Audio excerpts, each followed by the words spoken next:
Hi friends, welcome to Renna வீட்டு சமையல். ரென்னா வீட்டு சமையலில் இன்றைக்கி ரொம்ப சுவையான காரசாரமான மட்டன் வறுவல் தான் பார்க்க போகிறோம். சாம்பார் சாதம், ரச சாதம், அதுக்கப்புறம்லாம் சப்பாத்திக்கெலாம் தொட்டு சாப்பிட்றதுக்கு ரொம்ப சூப்பராக இருக்கும். அந்த சுவையான மட்டன் வறுவல் எப்படி செய்கிறதுன்னு வாங்க பார்த்துடலாம். மட்டன் வறுவல் பண்ணுறதுக்கு 5 ஸ்பூன் அளவுக்கு எண்ணெய் சேர்த்துக்கலாம். மட்டன் வறுவலுக்கு எண்ணெய் கொஞ்சம் கூட தான் இருக்கணும், அப்போ தான் ரொம்ப சுவையாக இருக்கும். எண்ணெய் சூடாகி வந்துட்டு இதில் 1 டேபிள் ஸ்பூன் அளவுக்கு சோம்பு சேர்த்துக்கலாம். அதுக்கப்புறமா 30 சின்ன வெங்காயம் பொடியாக நறுக்கி வச்சுருக்கிறேன், சின்ன வெங்காயம் சேர்த்துக்கலாம். பொடியாக நறுக்குனா 2 தக்காளி பழம் சேர்த்துக்கலாம். அதுக்கப்புறமா கொஞ்சமாக கருவேப்பிலை சேர்த்துக்கலாம்.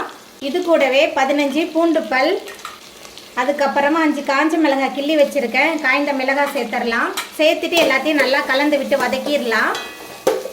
வெங்காயம் தக்காளிலாம் அதிகமாக சேர்த்து சமைக்கும்போது மட்டன் வறுவல் ரொம்ப சுவையாக இருக்கும். இது சப்பாத்திக்கு தொட்டு சாப்பிட்றதுக்கு சூப்பராக இருக்கும். சாதத்தோடையும் கலந்து சாப்பிட்லாம். குயிக்காக ஒரு மட்டன் வறுவல் செய்யணுன்னா இந்த முறையில் ட்ரை பண்ணி பாருங்கள். வெங்காயம் தக்காளி எல்லாமே டக்கு டக்குன்னு போட்டு நம்ம கடகடன்னு செஞ்சிடலாம். மட்டன் வறுவலுக்கு சின்ன வெங்காயம் தான் ரொம்ப சுவையாக இருக்கும். வெங்காயம் தக்காளிலாம் நல்லா வதங்கி வந்துருச்சு. அதுக்கப்புறமா இதில் 3 டேபிள் ஸ்பூன் அளவுக்கு இஞ்சி பூண்டு விழுது சேர்த்துடலாம். இஞ்சி பூண்டோட பச்சை வாசனை போகிற அளவுக்கு நல்லா கலந்து விட்டு வதக்கி விட்டுடலாம். வெங்காயம் தக்காளி நல்லா வதங்கி இஞ்சி பூண்டோட பச்சை வாசனை போயிடுச்சு. அதுக்கப்புறமா இதில் நம்ம சுத்தம் பண்ணி வச்சுருக்கிற மட்டன் சேர்த்துக்கலாம். மட்டன் சேர்த்துட்டு கலந்து விட்டுறலாம். மட்டன் சேர்த்துட்டு நல்லா கலந்து விட்டாச்சு. அதுக்கப்புறமா இதில் மசாலா தூள்லாம் சேர்த்துக்கலாம். உங்கள் காரத்துக்கு தகுந்த மாதிரி சேர்த்துக்கோங்க. குழம்பு மிளகாய் தூள் 3 டேபிள் ஸ்பூன் எடுத்திருக்கேன்.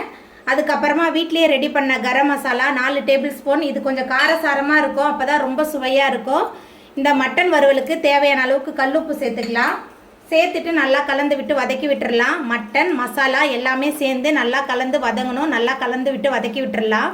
மட்டன் மசாலா சேர்த்துட்டு நல்லா கலந்து விட்டு வதக்கியாச்சு. அதுக்கப்புறமா இதில் மட்டன் வேகிறதுக்கு தேவையான அளவுக்கு தண்ணி சேர்த்துக்கலாம்.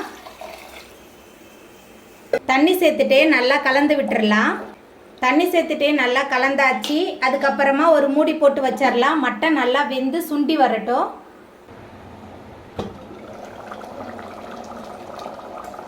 நம்ம சேர்த்த மட்டன்லாம் நல்லா வெந்து எண்ணெயெல்லாம் பிரிஞ்சு வந்துருச்சு.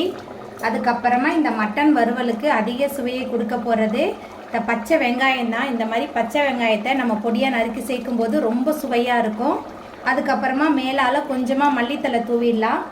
மல்லித்தலை தூவிட்டு நல்லா கலந்து விட்டுட்டு நம்ம அடுப்பு ஆஃப் பண்ணிடலாம். ரொம்ப சுவையான மட்டன் வறுவல் ரெடி ஆகிட்டு அவ்வளோதாங்க. ரொம்ப சுவையான காரசாரமான மட்டன் வறுவல் சூப்பராக ரெடி ஆகிட்டு. இந்த சுவையான மட்டன் வறுவலை நீங்களும் உங்கள் வீட்டில் செஞ்சு பாருங்கள்.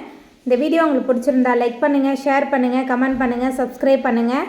அப்படியே பக்கத்தில் உள்ள பெல் பட்டனையும் கிளிக் பண்ணிடுங்க. நன்றி.